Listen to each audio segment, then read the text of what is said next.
રાજકોટ ખાતે માર્કેટિંગ યાર્ડની ચૂંટણીની વિગતો પ્રકાશમાં આવી રહી છે। રાજકોટથી માહિતી મળી રહી છે માર્કેટ યાર્ડની ચૂંટણીની વિગતો સામે આવી રહી છે। ચેરમેન વાઇસ ચેરમેનની જાહેરાત કરવામાં આવી છે। તો આ સાથે જ વિગતો મળી રહી છે રાજકોટથી બેડી માર્કેટ યાર્ડમાં રાદડિયા જૂથનો દબદબો જોવા મળી રહ્યો છે।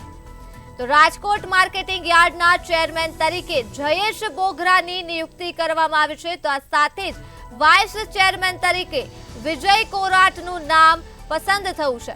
રાજકોટથી આ વિગતો મળી રહી છે। માર્કેટિંગ યાર્ડની ચૂંટણી યોજાઈ હતી। મેન્ડેટ આવ્યા બાદ સત્તાવાર આ નામ જાહેર કરવામાં આવ્યા છે।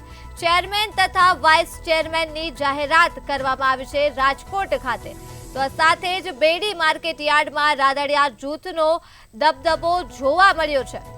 તો રાજકોટ માર્કેટિંગ યાર્ડના ચેરમેન તરીકે જયેશ બોગરાનું નામ પસંદ થયું છે। આ સાથે જ વાઇસ ચેરમેન તરીકે વિજય કોરાટને પસંદ કરવામાં આવ્યા છે।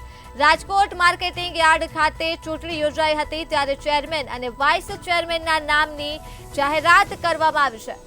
તો રાજકોટથી આ વિગતો મળી રહી છે। મેન્ડેટ આવ્યા બાદ સત્તાવાર રીતે જાહેરાત કરવામાં આવી છે ત્યારે બેડી માર્કેટ યાર્ડમાં રાદડિયા જૂથનો દબદબો જોવા મળ્યો છે।